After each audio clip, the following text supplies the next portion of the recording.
قاسم نے اطمینان کی سانس لی اور فوراً کہا آپ کی دوستی زہ نصیب، مجھے آپ کی شرط منظور ہے۔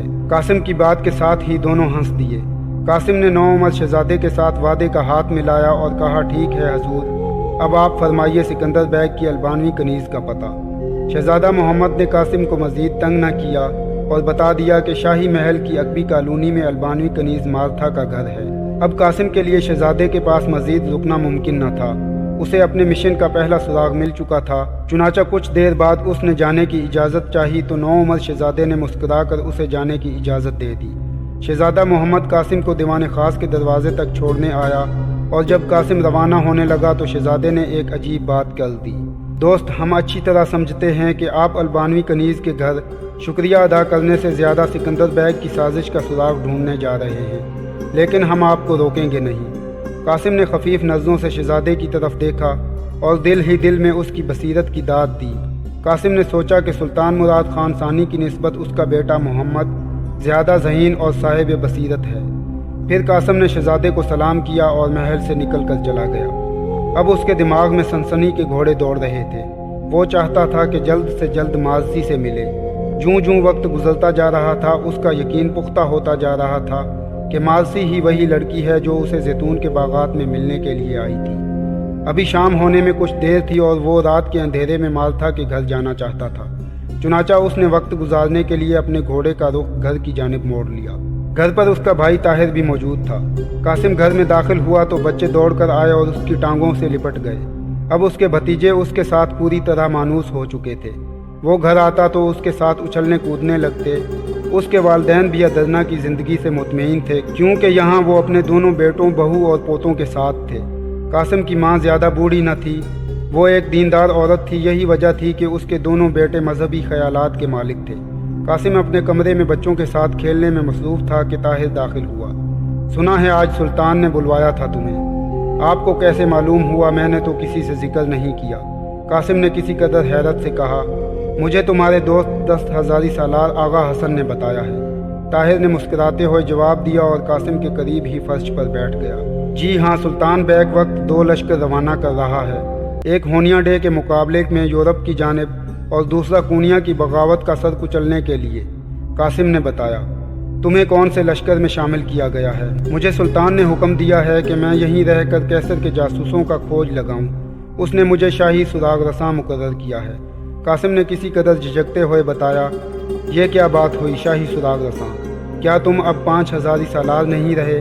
طاہر نے حیرت سے پوچھا تو قاسم بولا، نہیں ایسی بات نہیں، دراصل میں نے خود سلطان کو بتایا تھا کہ ادرنا میں کیسر کے جاسوس موجود ہیں۔ قاسم کو ایک خیال آیا اور اس نے اپنے بھائی سے سوال کر دیا، بھائی جان، ابو جعفر کے بارے میں آپ کیا جانتے ہیں؟ وہی ابو جعفر جو ایک بار ہمارے گھر آیا تھا۔ طاہر نے سنسنی زدہ نظروں سے قاسم کی جانب دیکھا اور کچھ دیر سوچنے کے بعد دھیمے لہجے میں کہنے لگا، میں تو یہی جانتا ہوں کہ وہ بغدادی دروازے کی مسجد کا خطیب ہے۔ ہاں، البتہ یہ بھی سنا ہے کہ اس کے تعلقات دربار شاہی تک پھیلے ہوئے ہیں۔ طاہر کی بات سن کر قاسم درمیان میں بول پڑا، نہیں، کیا آپ جانتے ہیں کہ وہ ادرنا میں کہاں سے آیا ہے؟ اس کا حدود اربا کیا ہے؟ اور یہ کہ کیا ادرنا میں اس کا کوئی رشتہ دار بھی ہے؟ طاہر کچھ سوچنے لگا۔ اب اس کے ماتھے پر سوچ کی شکنوں کا بصیرہ تھا۔ اس نے چند ثانیے خاموش رہنے کے بعد کہا، جہاں تک مجھے معلوم ہے ادرنا میں ابو جعفر کا کوئی رشتہ دار نہیں۔ یہ شخص عرب کا باشندہ ہے اور پچھلے کئی سال سے یہاں ادرنا میں مقیم ہے۔ یہ جان کر کہ ابو جعفر کا کوئی رشتہ دار ادرنا میں نہیں، قاسم کی آنکھوں میں چمک پیدا ہوئی۔ وہ سیدھا ہو کر بیٹھ گیا اور طاہر سے کہنے لگا، بھائی جان، آپ نے غور سے ابو جعفر کا چہرہ دیکھا ہے؟ آپ یاد کریں، وہ عربوں کی طرح گورا چٹا اور صحت مند ضرور ہے، لیکن اس کی آنکھیں عربوں سے مشابہ نہیں ہیں۔ اس کی آنکھوں کی نیلی رنگت لاطینی اقوام جیسی ہے۔ قاسم کی بات سن کر طاہر ہنس دیا، ارے بھائی، تم سچ مچ جاسوس بن گئے اور اتنی دور دور کی کوڑیاں لانے لگے۔ تمہیں وہم ہو رہا ہے۔ ابو جعفر یہاں 20 سال سے مقیم ہے، آج تک تو کسی نے اس پر شک نہیں کیا۔ اب تم ہو کہ اسے عرب ماننے کے لیے بھی تیار نہیں ہو، حالانکہ وہ عمدہ لہجے میں عربی بولتا ہے۔ قاسم نے بھائی کی بات سنی لیکن خاموش رہا۔ اس کا دماغ کہیں اور تھا۔ قاسم کو خلاؤں میں گھولتا دیکھ کر طاہر بولا، اچھا چھوڑو یہ سراغ رسانی، چلو چل کر کھانا کھاتے ہیں۔ قاسم دسترخوان پر بھی خاموش تھا۔ جب سے سلطان نے اسے سراغ رسانی کی ذمہ داری سونپی تھی، اس کا دماغ فعال ہو گیا تھا۔ اس وقت وہ قیصر قسطنطنیہ اور ابو جعفر کے بارے میں سوچ رہا تھا اسے محسوس ہوا کہ جو ذمہ داری اسے سونپی گئی ہے اس کی بجا آوری کے لیے ضروری ہے کہ اسے قیصر قسطنطنیہ کی ریشہ دوانیوں کے متعلق پوری معلومات ہوں۔ اسی خیال کے تحت اس نے طاہر سے سوال کیا، بھائی جان، قسطنطین کے بارے میں مشہور ہے کہ وہ جنگ سے زیادہ سازش کے ذریعے اپنے دشمنوں کو مات کرتا ہے، کیا یہ سچ ہے؟ طاہر نے قاسم کی بات دلچسپی سے سنی اور کہا، یہ سچ ہے۔ قیصر زیر زمین سرگرمیوں میں مہارت رکھتا ہے۔ ہمارے سلطان کے دادا سلطان بایزید یلدرم اور مشہور ایشیائی فاتح امیر تیمور کے مابین اسلامی تاریخ کی رسوا کن لڑائی فی الحقیقت قیصر کی خفیہ سرگرمیوں کی وجہ سے ہوئی تھی۔ میں نے تربیت گاہ کی لائبریری میں اس مکتوب کی نقل دیکھی ہے جو قیصر نے بایزید یلدرم کے خلاف امیر تیمور کو لکھا تھا۔ اس نے لکھا تھا، میری سلطنت بہت پرانی ہے، حضرت صلی اللہ علیہ وآلہ وسلم اور خلفائے راشدین کے زمانے میں بھی قسطنطنیہ کے اندر ہماری سلطنت موجود تھی۔ اس کے بعد بنو امیہ اور بنو عباس کے زمانے میں بھی خلفاء سے بارہا ہماری صلح ہوئی اور کسی نے قسطنطنیہ لینے کا قصد نہیں فرمایا، لیکن اب عثمانی سلطان نے ہمارے اکثر مقبوضہ چھین لیے ہیں اور ہمارے دارالسلطنت قسطنطنیہ پر اس کا دانت ہے۔ ایسی حالت میں سخت مجبور ہو کر ہم آپ سے امداد کے خواہاں ہیں، اور ظاہر ہے کہ آپ کے سوا ہم اور کسی سے امداد کے خواہاں بھی نہیں ہو سکتے۔ اگر آپ بایزید یلدرم خان کے مسلمان اور ہمارے عیسائی ہونے کا خیال کرتے ہیں تو آپ کو معلوم ہونا چاہیے کہ بایزید خان کو اس طرف یورپ میں مسلسل فتوحات ہو رہی ہیں اور اس کی طاقت بڑی تیز رفتاری سے ترقی پذیر ہے۔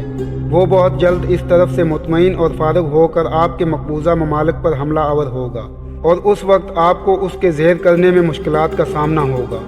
بایزید خان نے سلطان احمد جلائر اور قزا یوسف ترکمان کو، جو آپ کے مفروض باغی ہیں، اپنے یہاں عزت کے ساتھ مہمان رکھ چھوڑا ہے، اور یہ دونوں باغی اس کو آپ کے خلاف جنگ کرنے اور مشورہ دینے میں برابر مصروف ہیں۔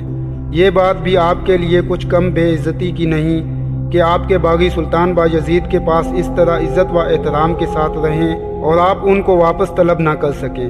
بس مناسب یہ معلوم ہوتا ہے کہ آپ ایشیائے کوچک پر حملہ کر دیں، کیونکہ اس ملک کو قدرتی طور پر آپ کے قبضے میں رہنا چاہیے۔ امیر تیمور اتنا بڑا بادشاہ ہو کر بھی قیصر کے چال میں آ گیا۔ قیصر کے خط نے اسلامی دنیا میں بارود کا کام کیا اور اسلامی دنیا کے دو عظیم بادشاہوں کے درمیان انگورا کے مقام پر ایسی دردناک لڑائی ہوئی کہ رمزگاہ میں مسلمانوں کو گرتا دیکھ کر آسمان کی بھی سسکیاں نکل گئی ہوں گی۔ اس جنگ میں تیمور نے بایزید یلدرم کو عبرتناک شکست دی اور سلطان بایزید کو لوہے کے پنجرے میں بند کر کے گلی گلی پھرایا اور رسوا کیا۔ قیصر ہمیشہ گھٹیا حربے استعمال کرتا رہا ہے۔ یہ جب کمزور ہوتا ہے تو دب کر مسلمانوں کے تلوے چاٹنے لگتا ہے، لیکن جب ذرا اسے موقع ملتا ہے یہ کوئی بھی گری ہوئی حرکت کرنے سے باز نہیں آتا۔ تم شاید نہیں جانتے، سلطان مراد خان اول سے ڈر کر قیصر نے اپنی 3 خوبصورت لڑکیاں مراد خان اول کو پیش کر دیں، ایک اس کے لیے اور 2 اس کے بیٹوں کے لیے۔ اس کے باوجود قیصر نے سلطان مراد خان اول کے خلاف گھناؤنی سازشیں کیں، اور جب سلطان کے غضب سے خوف زدہ ہوا تو اپنے بیٹے تھیوڈورس کو سلطان کی خدمت میں بھیج کر درخواست کی کہ اس کو ینیچری فوج میں بھرتی ہونے کی عزت دی جائے۔ قیصر مسلمان سلاطین کے حرم میں اپنی بیٹیاں اور بہنیں بھیجنے سے بھی باز نہیں رہتا۔ عثمانی سلاطین کے محل میں بھی قیصر کی شہزادیاں ہر دور میں خطرناک سازشوں کا حصہ رہی ہیں۔ طاہر نے پوری تفصیل کے ساتھ قاسم کو قیصر کے بارے میں بتایا۔ اس طرح تفصیل کے ساتھ بیان کرنا اس کا پیشہ تھا، آخر وہ ایک تجربہ کار معلم تھا۔ قاسم اپنے بھائی کی گفتگو سننے میں اس قدر محو تھا کہ اسے وقت گزرنے کا احساس ہی نہ ہوا۔ اچانک اسے خیال آیا کہ اسے مارسی سے ملنے جانا ہے تو وہ چونک گیا۔ وہ اس قدر اہم گفتگو کو چھوڑ کر جانا تو نہ چاہتا تھا، لیکن اس نے فرض کو دلچسپی پر ترجیح دیتے ہوئے مارسی کے گھر جانے کا فیصلہ کیا اور کھانا ختم کرنے کے بعد ہاتھ صاف کرتے ہوئے اٹھ کھڑا ہوا۔ اگر آپ کو ویڈیو پسند آئی ہے تو حوصلہ افزائی کے لیے لائک کریں، سبسکرپشن کے بٹن کو دبا کر بیل آئیکن پر کلک کر دیں تاکہ تمام نئی آنے والی ویڈیوز بر وقت آپ تک پہنچتی رہیں۔